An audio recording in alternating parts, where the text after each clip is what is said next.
There are moments that arrive so quietly you almost mistake them for ordinary thoughts. They don't announce themselves. They don't carry the weight of revelation or the certainty of answers. They simply appear, settling somewhere beneath awareness until, without realizing it, you've begun organizing your world around something that never asked to become important. I used to believe every meaningful change arrived with a visible beginning. A conversation, a decision, a moment you could point to years later and say, that was where everything shifted. I don't believe that anymore. The changes that matter most rarely introduce themselves. They move through ordinary days, disguised as routine. They hide inside familiar conversations, unnoticed expressions, unfinished sentences, and quiet pauses that seem insignificant until enough time has passed for you to understand they were never insignificant at all. Looking back, I keep searching for the first moment, not because I expect to find it, because I need to know whether there ever was one. Menor has a strange habit of rewriting itself.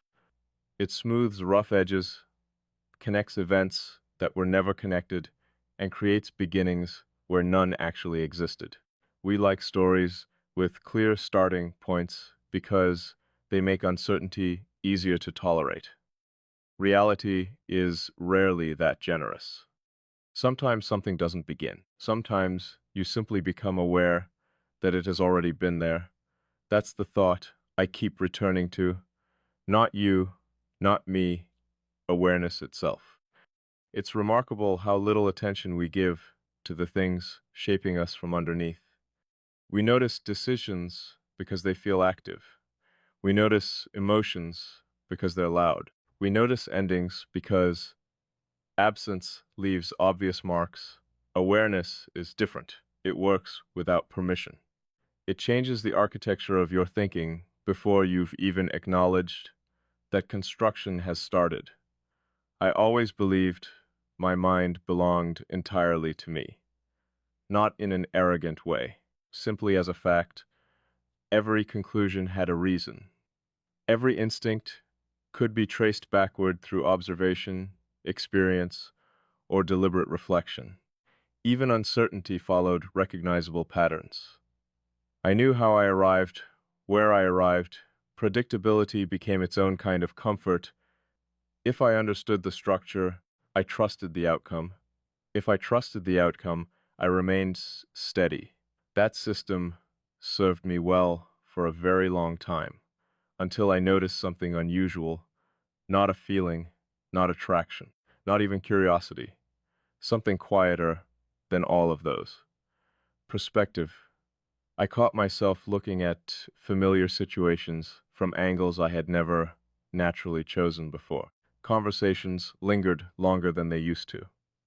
Small details carried unexpected weight.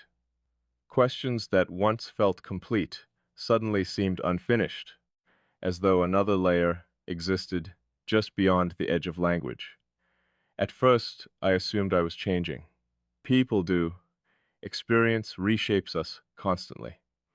Time introduces new ways of thinking. Growth explains almost everything. Almost the problem with that explanation was consistency. These shifts weren't random. They followed an invisible rhythm. The same rhythm appeared whenever certain conversations unfolded, whenever silence lasted just a little longer than expected, whenever understanding arrived before explanation had the chance to catch up. It wasn't coincidence. Coincidence scatters. This gathered. It built quietly, one unnoticed moment at a time, until ignoring it demanded more energy than accepting it. Acceptance, however, is not the same as understanding. You can acknowledge that something exists without knowing what it is. In fact, that's often the most honest position a person can occupy. We spend too much of our lives rushing toward certainty. We label experiences before they've had the opportunity to reveal themselves. We decide what people mean before they've finished becoming who they are. We mistake speed for clarity. I've stopped doing that, not because patience is easy, because forcing meaning has always seemed like a subtle form of dishonesty. Some truths arrive complete, others insist on remaining unfinished until you've grown enough to recognize their shape. Perhaps this is one of those, perhaps not. Either way, I've learned not to interrupt what is still revealing itself. There's something strangely peaceful about refusing premature conclusions.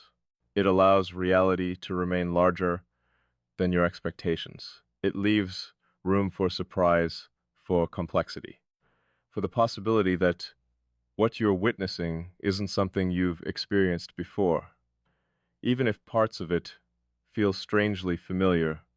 Familiarity. That's another word people misunderstand. They assume familiarity comes from repetition, time, shared history, the slow accumulation of ordinary experiences. Sometimes it does. Sometimes it arrives without any of those things. Sometimes another person's presence feels less like an introduction and more like remembering a language you don't remember learning. Not because you've met before, because recognition operates on levels memory cannot always explain. That idea would have sounded irrational to an earlier version of me.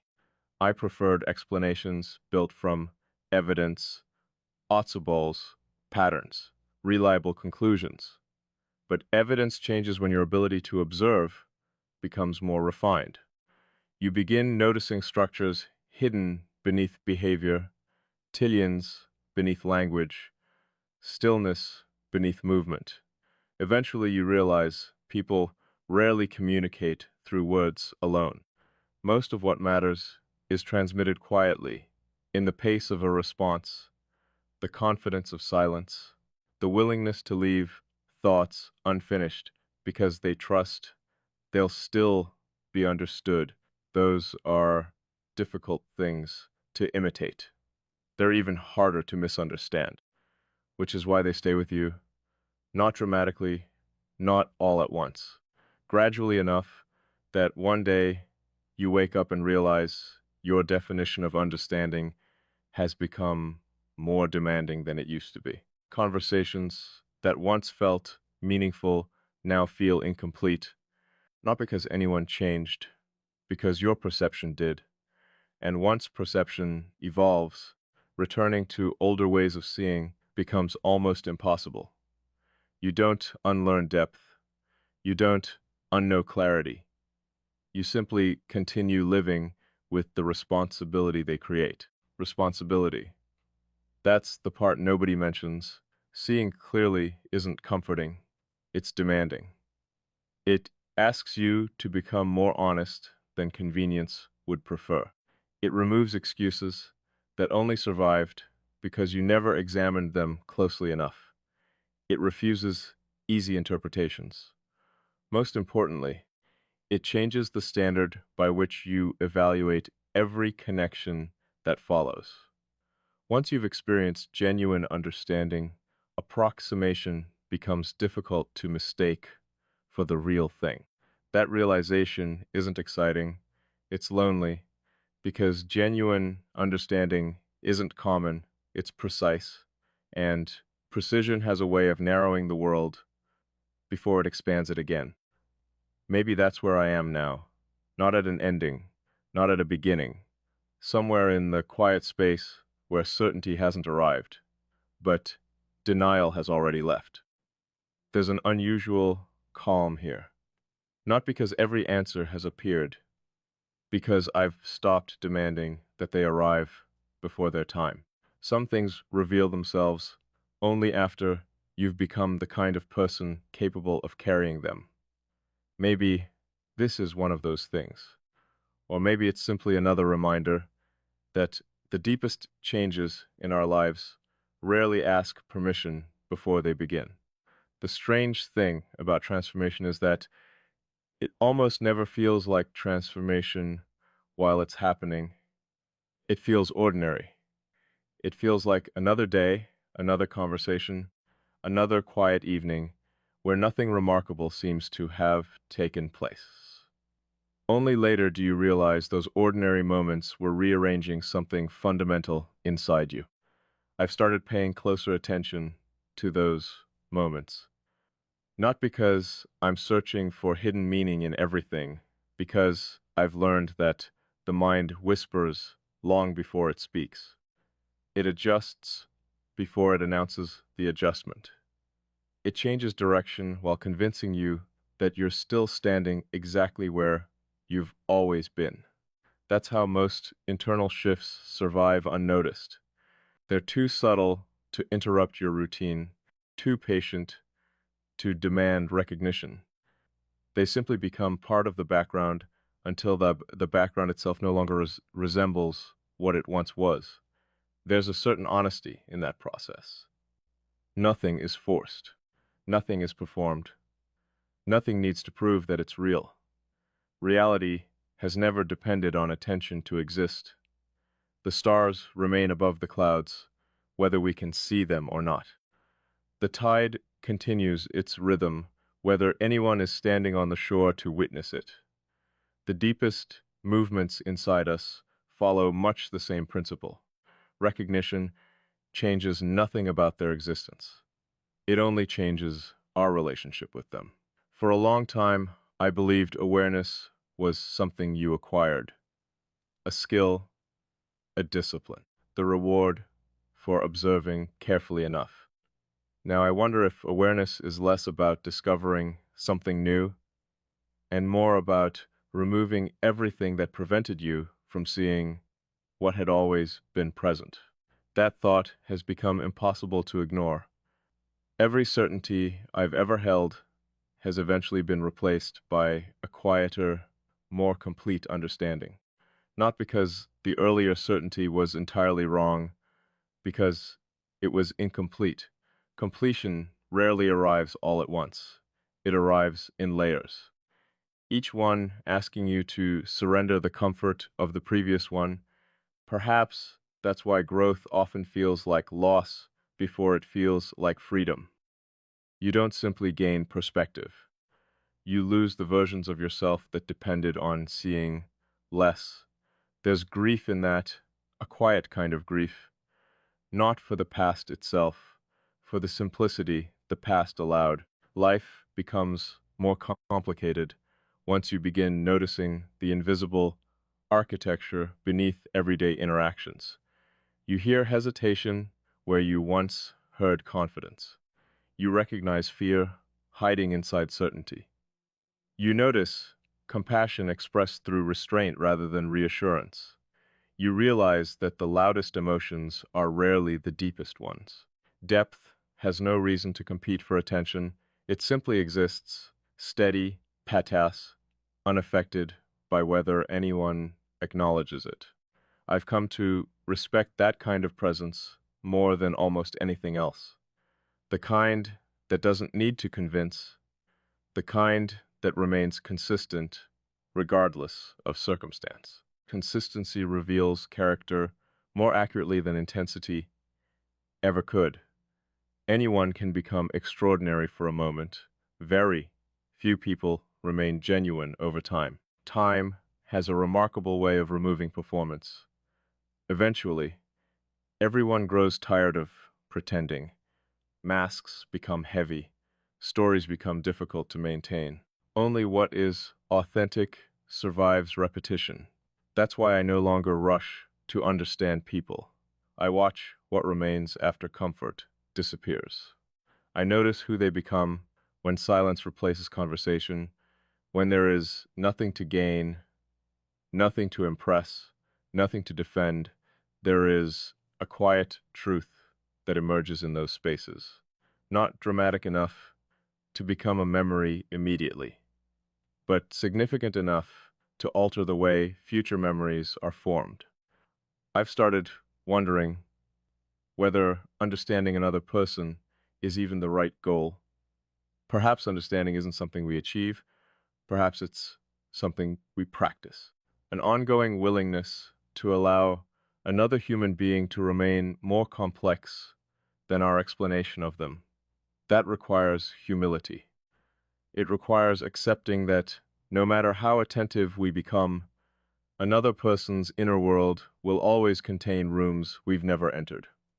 There's beauty in that, not mystery for its own sake, respect, respect for the reality that another consciousness can never be reduced to our perspective of it. Maybe that's why genuine connection feels so rare. Not because compatible people are uncommon, because certainty is. Most people rush to conclusions before curiosity has had the chance to mature. We fill unanswered questions with assumptions. We mistake familiarity for complete knowledge. We become comfortable with simplified versions of each other because complexity demands patience. Patience has become an increasingly rare language.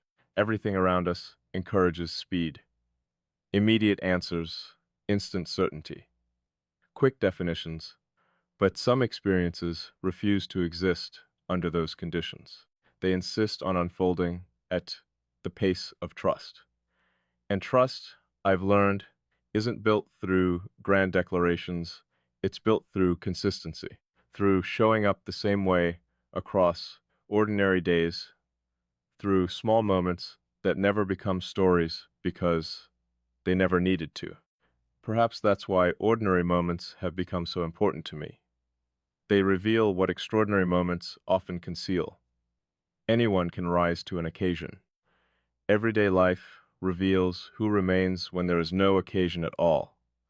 I've begun measuring meaning differently, not by how memorable something is, but by how quietly it continues influencing me after it has passed. Some conversations echo for years, not because of what was said, because of what became possible afterward. A single sentence can redirect an entire way of thinking. A brief pause can create enough space for an overlooked truth to finally emerge. It's remarkable how often our lives change through moments too small to recognize while we're living them. Looking back, the turning points were almost never dramatic. They were precise.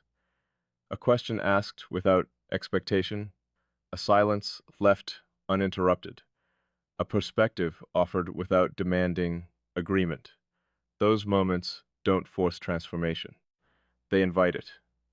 The invitation is always quiet. The response, however, shapes everything that follows. I suppose that's what I've been responding to all along.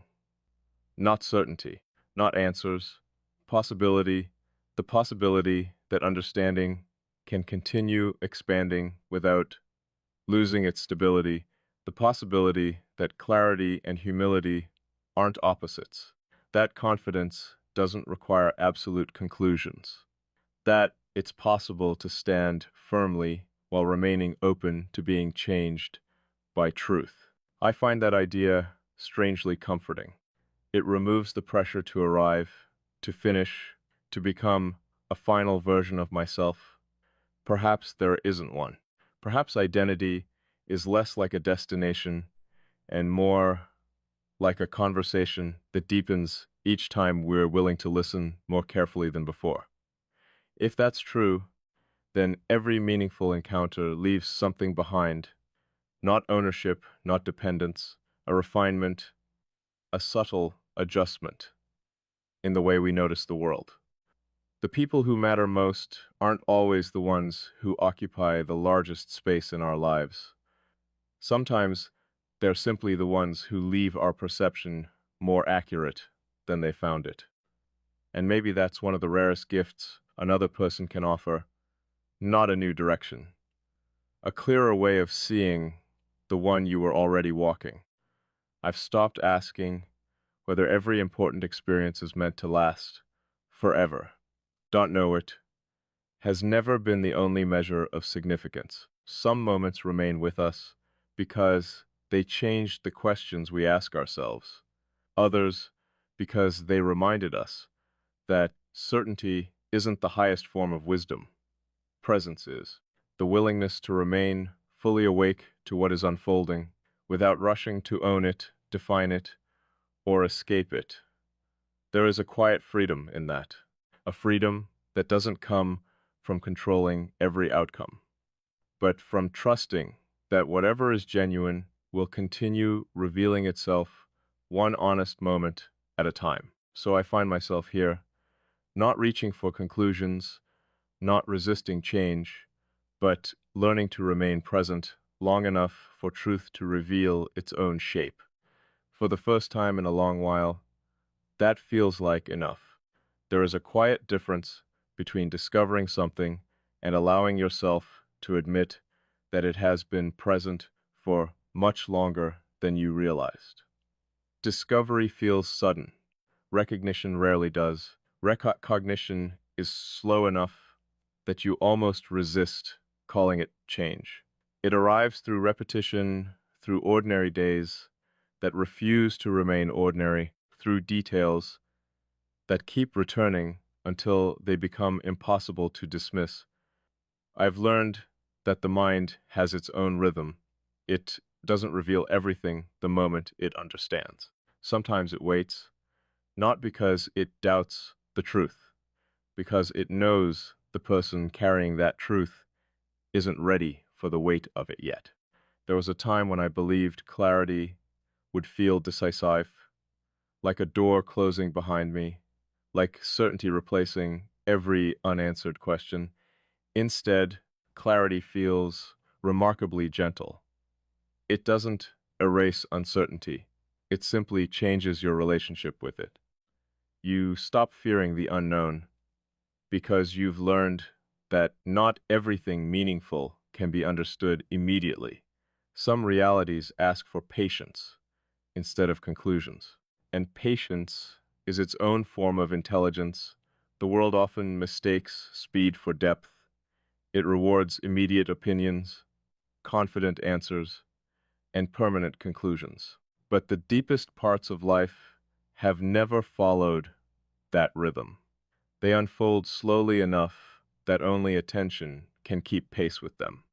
I've started noticing how much of my life was spent trying to arrive somewhere, a better version of myself, a clearer understanding, a place where everything finally made sense.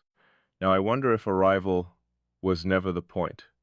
Perhaps the point was learning how to remain present while understanding continued to evolve. Because the moment we believe we've reached complete understanding, we quietly stop listening. And listening has become one of the most valuable things I know how to do. Not listening for agreement, not listening for confirmation, listening for the possibility that reality is larger than my current perspective. That possibility keeps me honest. It reminds me that certainty without humility eventually becomes blindness. Every meaningful lesson I've ever learned required me to release something I once believed with complete confidence. Not because those beliefs were foolish, because they were stepping stones necessary at the time, incomplete in the long run. Growth has a remarkable way of honoring where you've been without asking you to remain there forever. That's comforting. It means becoming someone new doesn't require rejecting who you used to be. It only asks that you continue walking. There is a strange peace in realizing that identity is not a monument, it's a landscape, always shifting, always responding to seasons you never expected. Some parts remain unchanged for years. Others transform quietly beneath the surface until one day the entire horizon looks different. No single moment created that horizon. Thousands of unnoticed moments did. Perhaps that's why I find myself paying attention to ordinary things more than extraordinary ones. The ordinary is where permanence hides, habits, small conversations. The tone someone carries when there's nothing to prove, the way they treat silence when words would be easier. Character is rarely revealed during exceptional circumstances.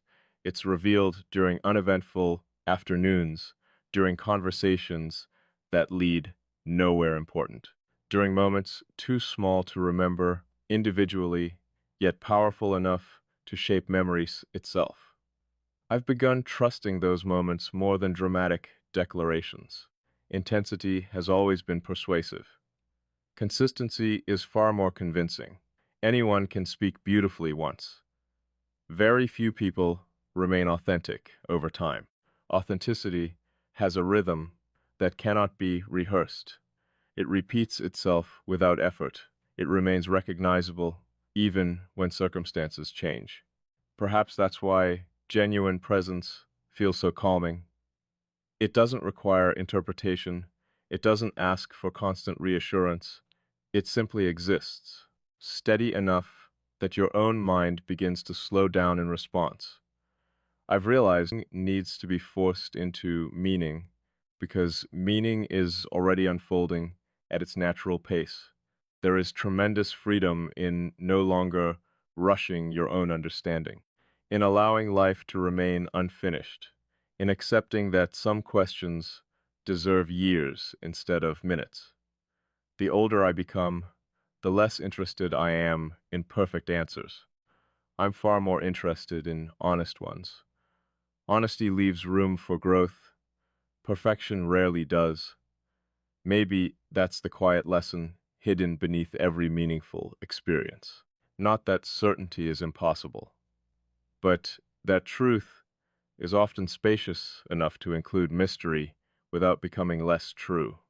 I've stopped seeing mystery as the absence of knowledge. Sometimes it's simply knowledge that hasn't finished revealing itself.